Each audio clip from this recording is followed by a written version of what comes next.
Why is it that some people at 80 look and feel like they're 50, while others are battling daily fatigue, medication, and heart scares? What if I told you that the difference often starts right on your breakfast plate? Hey there, it's Harold here from Senior Healthy Stories, and today I'm taking you on a journey through the real, science-backed foods that can actually help you lower your cholesterol, protect your heart, and even sharpen your memory. If you're someone who believes that aging means slowing down, I'm here to challenge that.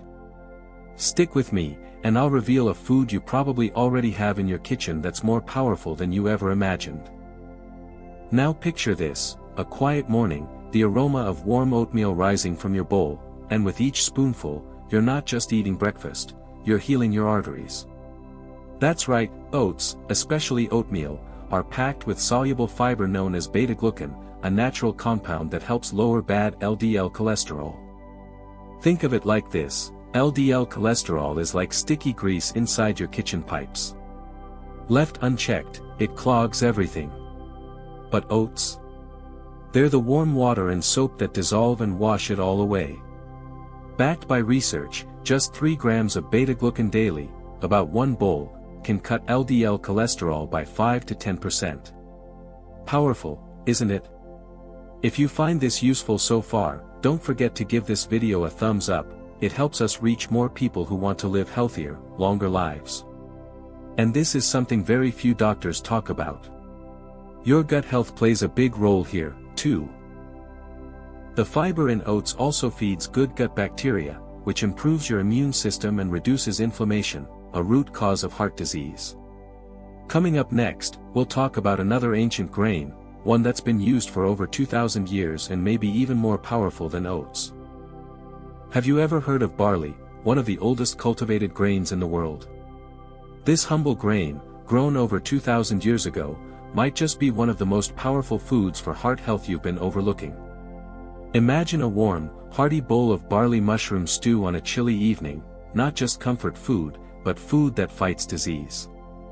Barley is loaded with beta-glucan, the same soluble fiber we talked about with oatmeal.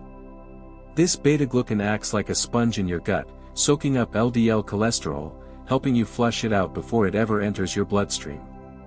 Think of it as a natural broom, sweeping out harmful fats from your digestive system. This might come as a surprise to you. Barley doesn't stop at your heart. It's also a gut health champion, feeding your beneficial gut bacteria and reducing inflammation throughout the body. And when you tame inflammation, you're not just protecting your heart, you're also fighting back against cancer, diabetes, and even brain fog. A clinical study in Japan found that obese men who ate rice mixed with pearl barley every day for 12 weeks had a 5% drop in total cholesterol and a 4% drop in LDL cholesterol, all without medication. Next time you're at the store, head to the grain aisle. Look for whole barley for max nutrition, or pearl barley if you want a faster cook time. And when you serve it, whether in stews, salads, or soups, you're not just feeding your belly, you're fueling your longevity. Have you tried barley before? Tell me in the comments, and don't forget to hit like if this tip surprised you. In the next segment, we'll uncover a creamy green fruit that lowers bad cholesterol and boosts the good one. Can you guess what it is? When I first tasted an avocado in my 40s, I thought, too creamy to be healthy. But little did I know, this fruit was about to become my heart's best friend. Avocados are rich in monounsaturated fats, especially oleic acid, the same heart-healthy fat found in olive oil. What's magical? Oleic acid lowers your bad LDL cholesterol, while raising your good HDL cholesterol. It's like a traffic warden inside your blood vessels. Studies show eating avocados regularly can cut LDL by up to 22% and boost HDL by 11%. That's not just good, it's avocado level amazing. And you know what else? They're loaded with soluble fiber, which feeds the good bacteria in your gut, creating short-chain fatty acids that reduce inflammation and improve metabolism. My tip: smash it on a slice of sourdough, sprinkle a pinch of chili. That spice. It fires up brown fat to burn belly fat. Crazy, right? Let me know in the comments, do you prefer your avocado sweet or savory? In just a moment, we'll meet the one food that swims its way to your heart, fatty fish. And you won't believe what part of the fish has the most omega-3s. Mr. Harold here. I still remember the first time I tasted grilled salmon in a small coastal town in Italy. The flavor was rich, buttery, and little did I know, that fish was rich in omega-3 fatty acids, a silent healer flowing through my veins. Omega-3 is not just a nutrient, it's a lifeline. It reduces LDL cholesterol, the kind that clogs your arteries, and raises HDL, the good cholesterol, the one that sweeps the streets of your bloodstream clean. This will make you love omega-3 even more. Omega-3 doesn't stop at the heart. It builds a bridge to your brain. Studies show that seniors who eat fatty fish like salmon, sardines, or mackerel at least twice a week have sharper minds, lower inflammation, and even reduced risk of dementia. Now you may ask, Harold, what if I don't live near the ocean?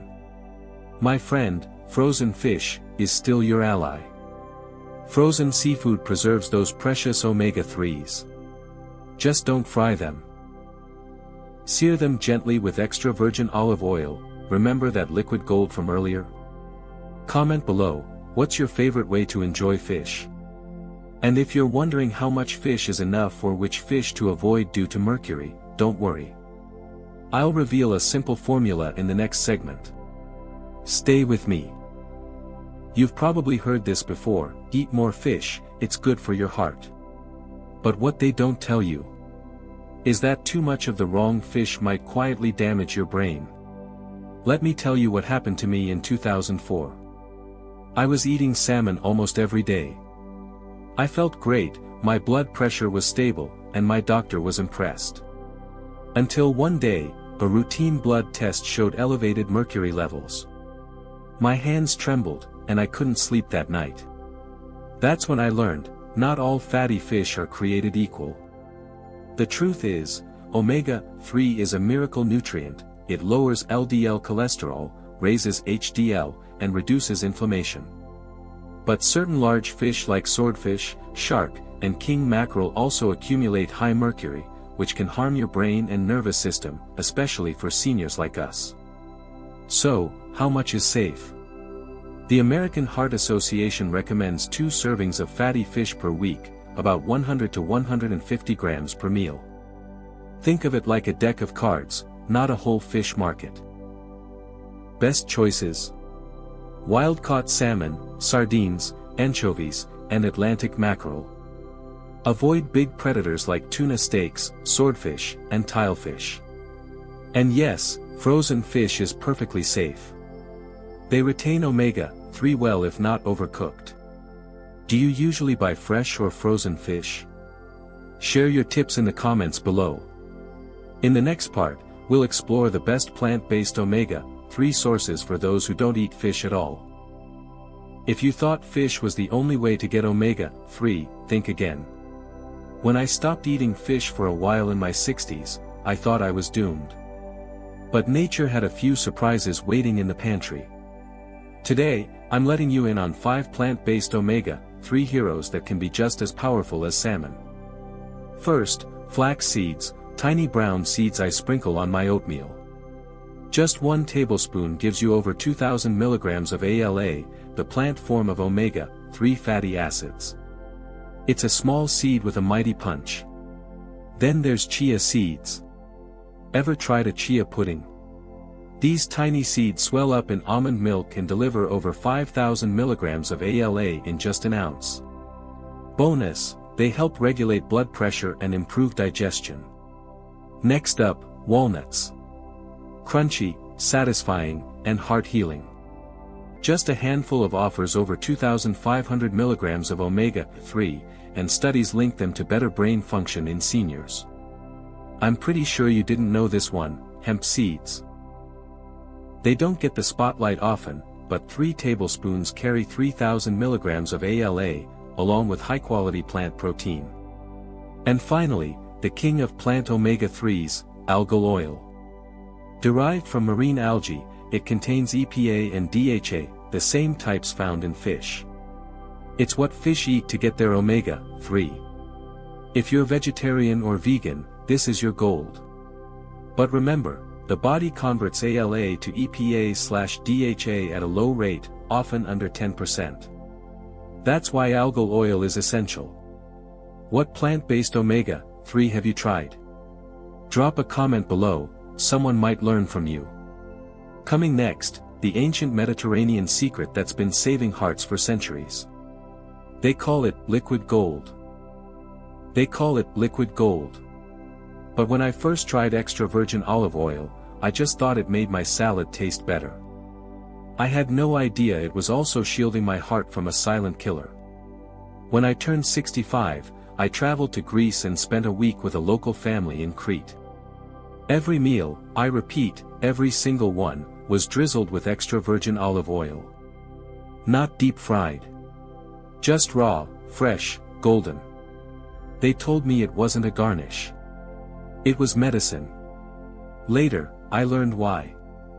Extra virgin olive oil is rich in polyphenol, powerful antioxidants that reduce inflammation, lower blood pressure, and protect arteries from plaque buildup. Studies from the Prudime trial in Spain showed that people who consumed over 4 tablespoons daily had a 30% lower risk of heart attacks, strokes, and cardiovascular death. But this is a fact that few people know: not all olive oil is the same. If it's labeled light or pure, you might be getting refined oil with few polyphenol.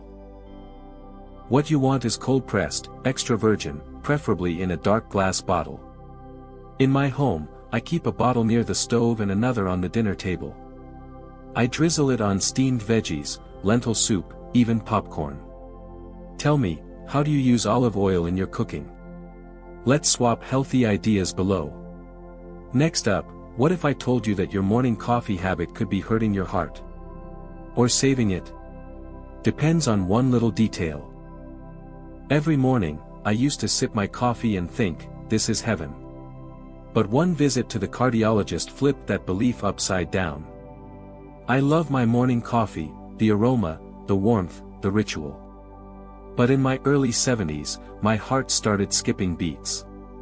My doctor asked me one simple question: do you drink coffee on an empty stomach? Yes, that's the harmful habit silently killing your heart.